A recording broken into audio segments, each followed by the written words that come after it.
It was 25 years ago that Richard Branson's Virgin Atlantic began flying from London to Miami. Since that time, Branson's gone through recessions, fare wars, and a volcanic eruption or two.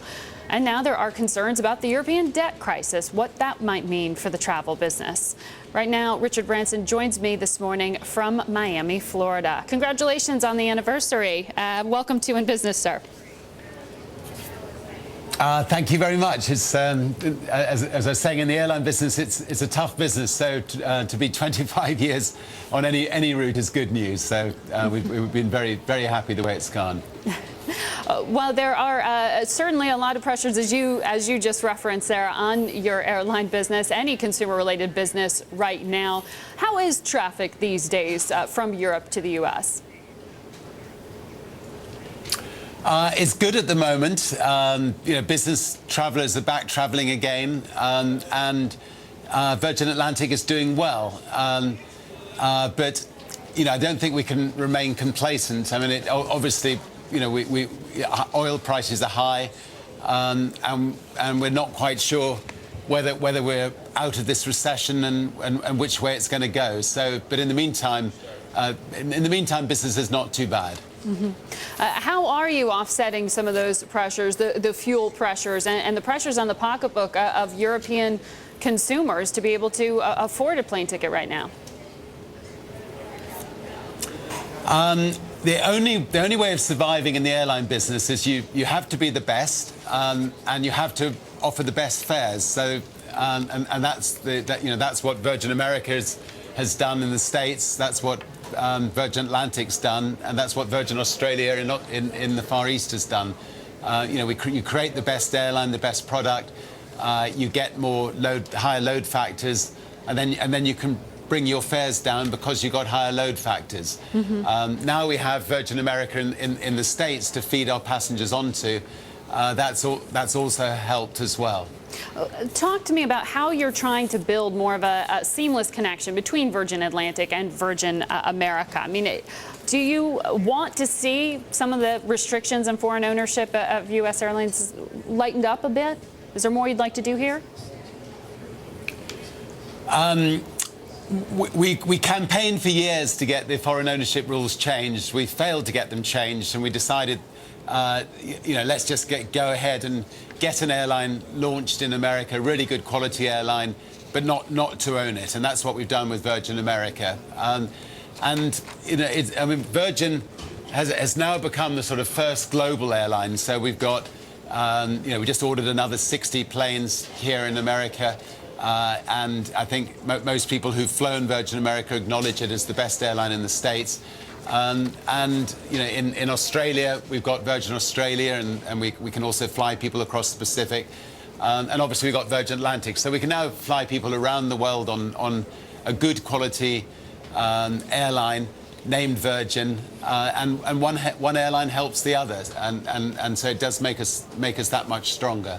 And talking about that global reach, you've made clear that you are looking at exploring strategic alliances to expand and to perhaps offset the competition from BA and from American Airlines and some of the alliances that are formed there. Are there certain partners that you have in mind?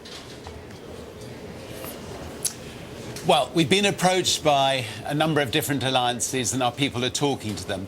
Having said that, what we have found is now that the various Virgin companies are working closer together, that we effectively have a quality airline alliance under the name of Virgin, and that's what other alliances don't have. We've also found that the big corporations don't want to put all their eggs in the BA American basket. They want to have maybe 50% of their passengers on Virgin Atlantic, 50% on BA American, so that they keep the competition as well. So we haven't actually suffered as much as we'd thought we would by the competition authorities allowing BA and American Airlines to effectively merge. Now, airlines aren't your only business. You've got quite the conglomerate at Virgin. Can you give me a sense, particularly with your banking arm, your banking business, how the debt crisis, how the panic that we're seeing even in the streets of Greece yesterday and today is spilling over or affecting that business right now? Virgin Money, which is our financial service arm, is doing great. I mean, we're growing at a rate of 35% a year. The positive thing is that as a result of the financial crisis, Lloyds Bank had been told that they must sell 600 branches, right. And that's because they got too big. And now, yesterday, Northern Rock has been told the government have decided to sell that as well. So Virgin Money, we're spending some millions of dollars looking at those two acquisition possibilities, and we would hope that we'd get, maybe both or maybe at least one of those, so that we can actually create the fifth biggest bank in the UK, and a bank which has got a great brand name and a trusted brand name under Virgin, and come and give the consumers great value for money, and that's what we're working on. You're certainly bucking the trend there, start to be getting into the financial services industry and expanding at a time when there's such concern about contagion to financial institutions from some of these sovereign debt risks. Well, we like to buck the trend. We obviously will only get into it if the price is right. Yeah. And we will be examining Lloyd's books, and we'll be examining Northern Rock's books, and we'll decide whether or not it makes sense for us to make an offer. But I'm hopeful that there is a price that will be right for us and right for them, and that a transaction will take place. Now, Virgin has an advantage over other brands in that we are the most respected brand in the UK, ahead of every other brand in the UK, and therefore, when we do go into another sector, people trust us, and we do deliver, and therefore I think we will be able to get people to come from other banks over to our financial service company. All right. Well, good luck. Thank you very much, Sir Richard Branson, joining us live from Miami, Nice Florida to talk to you. today. Nice to talk to you.